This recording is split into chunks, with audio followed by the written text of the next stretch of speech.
अस्सलाम वालेकुम। आप देख रहे हैं मेरा यूट्यूब चैनल नदीम अली के नाम से। Today's topic of difference between real res judicata and constructive res judicata. Res judicata is defined in section 11 CPC, Code of Civil Procedure.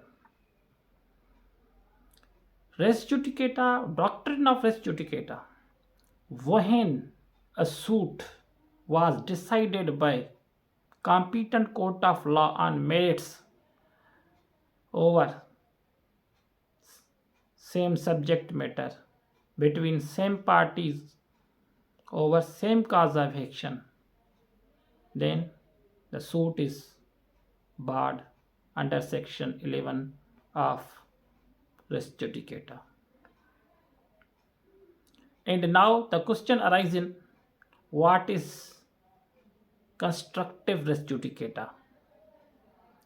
The constructive res judicata when applies when a person who was competent to obtain relief in earlier suit but he did not do so.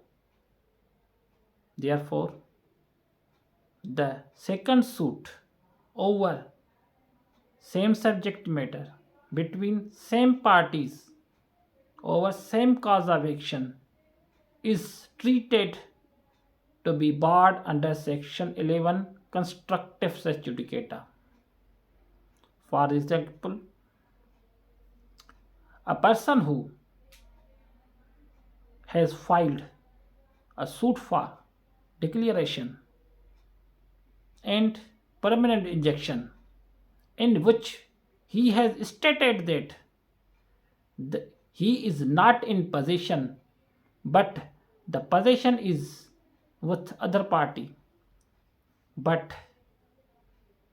the party who filed suit did not claim possession from the other party, and after deciding the first suit the same party again filed suit over same subject matter between same parties in which he was seeking relief which he was competent to obtain in earlier suit but he did not do so.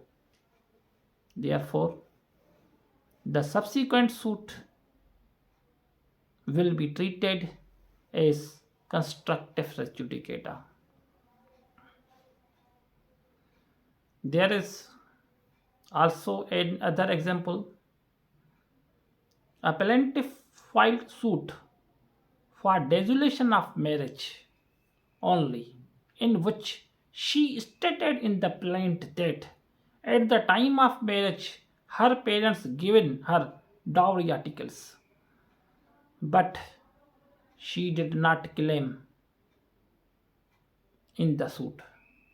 Thereafter, the competent court of law has decided the suit on merits. Thereafter, the plaintiff filed suit for return of dowry articles, which will be treated as constructive res judicata. क्योंकि the plaintiff was competent to obtain such relief in earlier suit, but the party did not seeking such a relief in earlier suit and brought his subsequent suit over same subject matter between same parties, the suit will be treated as constructive res judicata. There is a difference between constructive res judicata and real res judicata. उम्मीद करता हूँ कि आपको आज वाला ये video जो मेरा फर्स्ट वीडियो था पसंद आया होगा. अगर आपको मेरा वीडियो पसंद आया तो प्लीज़ लाइक करें, शेयर करें और सब्सक्राइब करें और बेल आइकन को दबा दें, क्योंकि अगर जो आने वाली वीडियो जो भी होगी मेरी आपको पहले मिल जाए। उम्मीद करता हूँ कि आपको आज वाला वीडियो पसंद आया होगा। अगर कोई भी सजेशन आपकी हैं तो प्लीज़ कमेंट्स करें, इंशाल्लाह उसी टॉपिक पे बात होगी और मैं अपनी पूरी कोशिश करूँगा कि आपको अच्छे तरीके से समझाऊँ, जिससे आपको समझ में आ जाए। खुदा हाफिज़।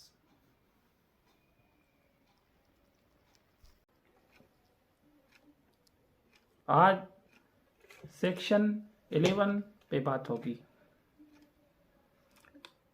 The doctrine of res judicata.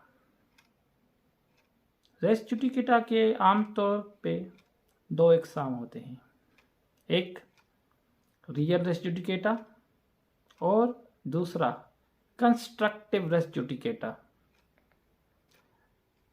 Real res judicata के बारे में आप सबको पता है कि रियल रेस जुडिकेटा में क्या होता है, जब एक केस एक between same parties over same subject matter on same cause of action पे कॉम्पिटेंट कोर्ट ऑफ लॉ अगर डिसाइड करती है मैटर ऑन मेरिट्स,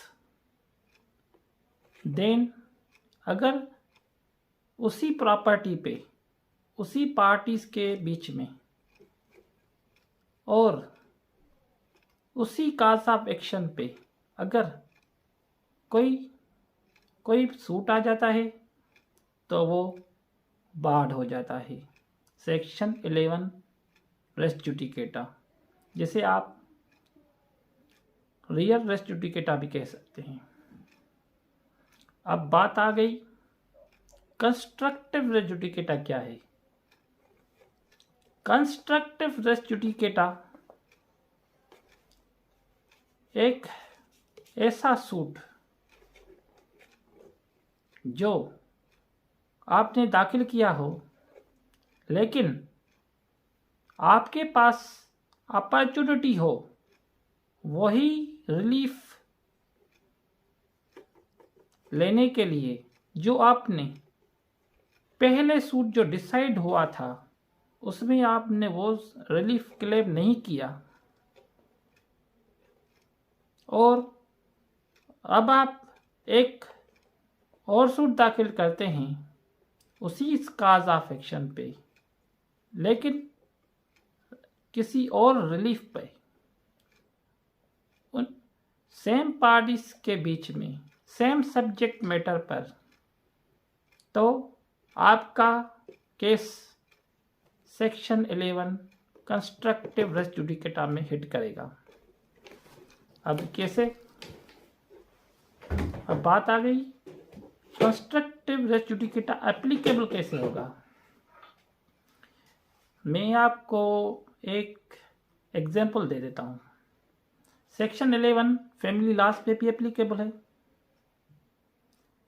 जैसा कि एक फैमिली सूट है, उसमें अगर plaintiff suit for dissolution of marriage दाखिल करती है और उसमें वो क्लेम करती है कि शादी के वक्त उसको उसके पेरेंट्स ने उनको डावरी आर्टिकल्स भी दिया था, लेकिन प्लेंटिफ पहले सूट में डावरी आर्टिकल क्लेम नहीं करती, तो पहला सूट आपका डिसोल्यूशन ऑफ मैरिज डिक्री हो गया। उसके बाद प्लेंटिफ आएगी फिर सूट फॉर डावरी आर्टिकल लेने, जो वो कॉम्पिटेंट थी पहले सूट में रिटर्न करने के लिए, लेकिन उसने वापस नहीं लिया। फिर ये सूट ट्रीट होगा कि ये कंस्ट्रक्टिव रेस जुडिकेटा है। अब आपको सिविल में बता देता हूँ। एक सूट आ जाता है, suit for declaration and permanent injection.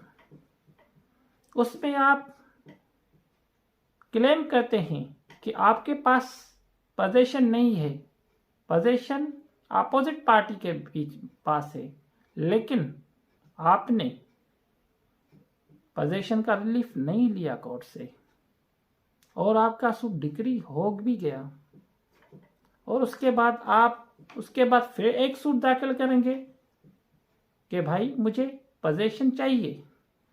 जब आपके पास अपॉर्चुनिटी थी तो आप पोजीशन क्लेम करें।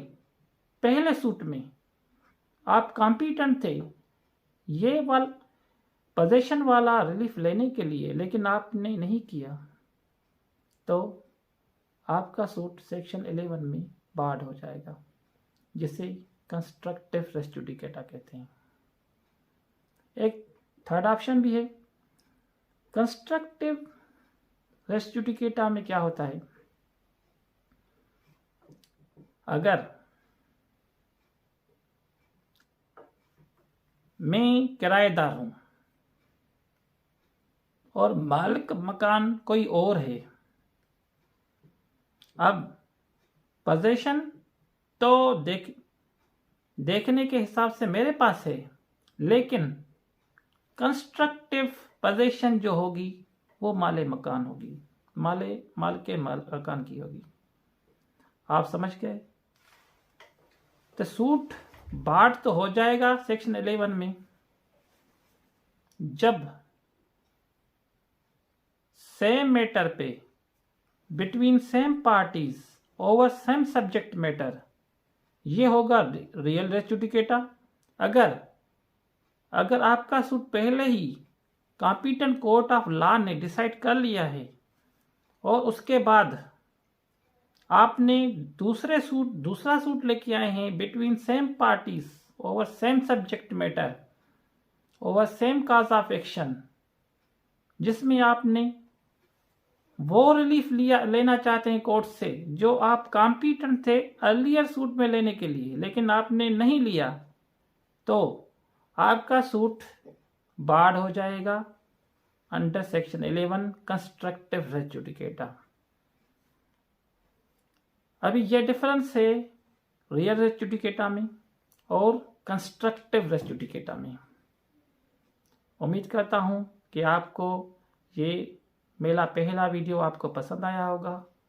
अगर आपका कोई भी सजेशंस हैं तो काइंडली कमेंट्स करें, लाइक करें और सब्सक्राइब करें। खुदा हाफिज़।